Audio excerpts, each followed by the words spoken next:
Bienvenidos nuevamente a otro video que voy a compartirles y que viene en una idea que, que pensé, que planteé en un inicio de hacer una serie que va a conectar algunas ideas en torno al origen del malestar que como mexicanos en un momento dado tenemos y que de alguna manera desemboca o termina en todo lo que vivimos. El video pasado, obviamente lo conecté en torno a lo de la pandemia, un tanto, pero creo que podemos ir un poco más allá, porque lo que estamos padeciendo, que tiene que ver precisamente con los efectos propios del virus y las personas que se han infectado y todo lo que ha pasado, también tiene un juego muy importante en cuanto a cómo nos movemos como sociedad. En este caso, lo que quiero hacer es una relación, el día de hoy sobre todo, una relación entre el conocimiento que nos brinda la clínica psicoanalítica, y ahora apegado a la educación. Y en este caso, a mí me parece bien interesante y bien importante pensar en el maestro o en el docente, que hemos visto que pareciera que en algo perdiera un poco de poder dentro del aula y dentro de todo lo que es la sociedad, porque pareciera menos efectivo en cuanto a lo que genera, sobre todo en los estudiantes. Yo creo que esa es como la idea. No es que sea malo en el hecho de transmitir, sino que pareciera que en algo la sociedad no está recibiendo la educación necesaria, que obviamente no solamente recae en el maestro, sino también recae en la propia familia, y creo que en general, ¿no? En todo el sistema social, pues recae en las nuevas generaciones. ¿Y qué es lo que estamos obteniendo ahora? Me parece que este es el planteamiento. Entonces, primeramente, yo trabajé con este texto que igualmente escribí para la ocasión, que tiene que ver con psicoanálisis y educación. Esa es la primera idea. Y después yo había puesto, o le había titulado, En los abismos estructurales del docente, y probablemente le pudiera poner otro título, pero vamos a dejarlo acá. Sí, entonces voy a, igualmente como la vez pasada, voy a empezar a leer un poco acerca de lo que estamos, o lo que yo les quiero transmitir, y probablemente haga algunos comentarios, ¿no? Al margen. Bien. Bueno, ahora vamos a plantearnos precisamente el acomodo que ha alcanzado el fenómeno educativo en torno a la situación o relación del maestro y del estudiante, y que posicionan el devenir de la educación mexicana en un punto en el que se ha diversificado el pensamiento con respecto a los métodos efectivos en el cual se debe llevar a cabo. Pareciera poco certero o erróneo decir diversificación del pensamiento cuando hay una tendencia a materializar el producto educativo y cosificar de alguna forma el trabajo del maestro, haciéndolo objeto de evaluaciones objetivizadas. Yo invento esta palabra por llamarlo de un modo. Además de esas evaluaciones, también pueden ser subjetivas, esas evaluaciones como un esfuerzo forzado de revisar el quehacer docente como si fuera el rendimiento de un empleado que tiene como objeto agradar al cliente. Sin embargo, la diversificación a la que me refiero tiene que ver con la pluralidad del pensamiento, acentuada en la demanda de las nuevas generaciones y tecnologías con las que se respalda la labor educativa. Todo esto, obviamente, muy a lo que pasa ahora, en donde precisamente por el hecho de la pandemia, pues los maestros de alguna manera hemos tenido que ajustar un poco nuestros métodos en torno a una computadora, en torno a las aplicaciones digitales que existen, y obviamente pues tenemos esas nuevas formas de trabajar, ¿no? Bueno, paradójicamente, a pesar de las evaluaciones que requieren las evidencias de aprendizaje, tampoco se puede saber si el estudiante realmente logró aprender lo esperado. Aquí es un punto importante. Entonces nos podemos preguntar, ¿qué se desea ¿Acaso potencializar las capacidades de cada sujeto y que logre sus propios aprendizajes, pero con una base uniforme que requiere evidencias objetivas del mismo? Existirá una diversidad productiva, cosa que me parece completamente rica y valiosa. Pero entonces, ¿las evidencias para qué son? Para revisar que el alumno esté pensando o produciendo, o revisar que el maestro esté trabajando, o acaso darle un valor a cada cosa que el maestro y el alumno haga y demeritar hasta cierto punto la reflexión, el pensamiento, lo fugaz, lo etéreo, ¿no? Que es el pensamiento, repito. Y en este caso, pedirle solamente al alumno que haga cosas y que muestre ese producto de aprendizaje y no revisar un tanto cómo piensa, cómo reflexiona, cómo asocia, hasta cierto punto sería como pedirle a una gallina que solo ponga huevos, pero que no cacaraquee. Y entonces pregunto, ¿cómo se construye el conocimiento? Quiero aquí vincular lo psicodinámico con lo cognitivo, un poco. Si se facilitan al estudiante las herramientas para que pueda generar su aprendizaje, entonces el maestro será un experto en pedagogía o andragogía, por encima de su área de conocimiento para saber cómo presentar las herramientas conectoras del aprendizaje.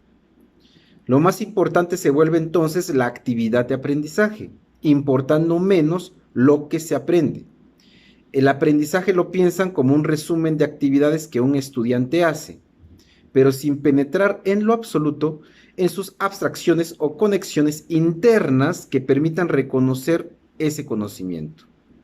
A esto falta una variable que a los técnicos escolares les ha parecido menos importante. Tal tiene que ver con las fantasías y las disposiciones emocionales que cada persona presenta. Esto será indudablemente un factor que incida en el éxito educativo. Aquí es algo que yo les decía al inicio, de que pareciera que el maestro tiene menos fuerza y menos influencia en el alumno, sino que solamente es un medio para que aprenda.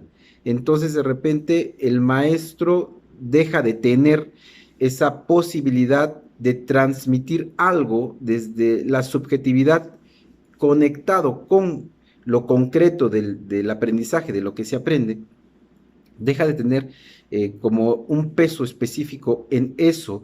Y a lo mejor lo que aprende el alumno, que si bien es muy importante cómo genera o cómo construye él su aprendizaje, pero a lo mejor no tiene tan claro por qué llegó a ese resultado, ¿sí? Y por otra parte también me parece que sí, el método está construido, pero de repente también podemos plantearnos qué es lo que desea ese alumno, qué es lo que quiere ese alumno, qué está sintiendo ese alumno, para efectivamente hacer otro tipo de evaluación o preocuparnos por otra cosa en este aprendizaje.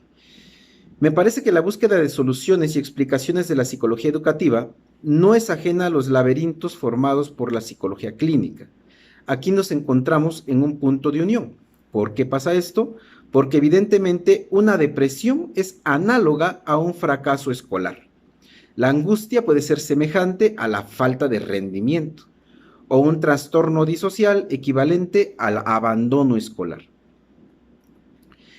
Obviamente habría que hacer una diferenciación entre las dificultades estratégicas para lograr el aprendizaje y por otra parte los conflictos psicológicos internos que se descargan en un síntoma que imposibilita el aprendizaje o las relaciones escolares con maestros y compañeros, o incluso un conflicto que existe con la figura que representa la institución escolar.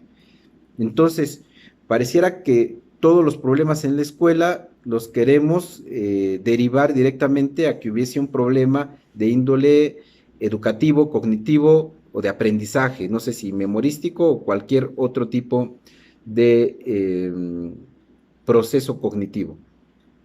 Me parece que hay más problemas en el ámbito emocional, psicodinámico, ahí se incluye todo lo inconsciente, donde el alumno no puede tener como una representación o no puede tener como una relación más que nada con esas representaciones que genera la escuela. Me parece que ahí hay un punto que se puede estudiar y es donde se enlaza precisamente la clínica y la educativa o lo educativo. Al otro lado del cauce, los clientes de la empresa educativa, que son los padres y tutores de los muchachos que asisten a la escuela, que no necesariamente son estudiantes, demandan servicios y el pase automático año con año de su hijo a un nivel superior que se toma ilusoriamente como mejor, como si un nivel escolar fuese sinónimo de la edad cronológica. En este sentido, poco importa si el joven ha aprendido o no, simplemente el hecho de estar en tercero, cuarto, quinto, décimo año o semestre los hiciera más inteligentes, capaces, preparados o incluso profesionales, cosa más equivocada y delirante incluso. Con este panorama, el docente se vuelve una figura estática y comparsa del engaño educativo, si me pongo demasiado crítico, que el sistema económico y social le quiere seguir vendiendo al ser humano. Pero no hablo solo de una figura capitalista, sino incluso análogamente un pensamiento marxista, por ejemplo, que sería como la contraparte del ideal capitalista. Ese sistema marxista o pensamiento marxista ha generado dogmas que tratan de domesticar el pensamiento del hombre. Así, este análisis obviamente no es en torno a un tipo de pensamiento, sino es como una crítica general del ser humano, sobre todo en cuanto al acomodo de sus necesidades ante la coerción del más fuerte. O sea, pareciera una formación de compromiso entre el empuje instintivo de la entidad dominante y la salvaguarda del placer y la abstracción de la vida del menos fuerte. ¿A qué me refiero con esto? Lo voy a aclarar. Un fenómeno primario y natural y que se reproduce continuamente es la identificación y el sometimiento del hijo ante el padre. Algo de esto tiene que ver con el Edipo freudiano, por ejemplo. Pero este fenómeno que nos propone Freud, sería una explicación de las aspiraciones animales y pulsionales de cualquier individuo. En el orden social, por ejemplo, los maestros, sacerdotes, chamanes o los viejos simplemente antes eran respetados por el conocimiento empírico con el que contaban. Sostenían la verdad y el mito, la experiencia y la religión. Formaban a los reyes e instruían a sectores de la población. Sin embargo, estos maestros se volvieron instituciones y captaron parte del poder que coarta libertades, tanto de ejercicio como de pensamiento. Así, se mantenían al servicio de quien dicta la ley, que abusando de la fuerza, ya no solo física, sino imaginaria y económica, pueden comprar voluntades y por ende otras fuerzas físicas, haciendo que sus congéneres se piensen inferiores y por tanto sometidos. Y ante la necesidad de regular las pulsiones salvajes y curiosamente el libre albedrío, se instauran las prohibiciones y la regulación social, que conlleva no solo una sujeción del ámbito individual o colectivo, en términos reales o físicos, sino también haciendo uso de las creencias y lo metafísico. La creencia es un atributo natural y heredado en el hombre, tanto en el sentido social como en los términos cognitivos y subjetivos dinámicos. Así, Dios está presente ya sea como la entidad que idealmente es y creemos, o como la proyección antropocéntrica que le imponemos al orden natural y que nos libera de nuestra angustia ante la autopercepción de la vulnerabilidad y la fragilidad de la carne. Visto así, difícilmente podemos salir de la fórmula que nos impele seguir al líder, que puede parecerse al representante de la entidad totémica o al conquistador que amenaza con castigar y del cual solo somos esclavos, porque no tenemos la capacidad para buscar nuestra libertad. Es como la dicotomía entre Dios y el diablo. Por una parte, el jardín del Edén con sus prohibiciones, o por otra, el árbol de la sabiduría con el que se descubre la desnudez, arriesgándonos al exilio que nos deja solos y desvalidos. Esta posición nos deja como sujetos a un ser superior sin la posibilidad de rebelarnos, sino solo con el destino de ser castigados y desahuciados. Y entonces, ¿cómo nos planteamos la educación desde este origen?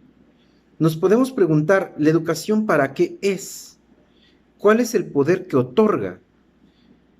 Me voy a dirigir a lo siguiente. La verdad nos hará libres, dijo Jesús. Por su parte, Platón remitía que la educación le permite al hombre tomar conciencia de la existencia de otra realidad.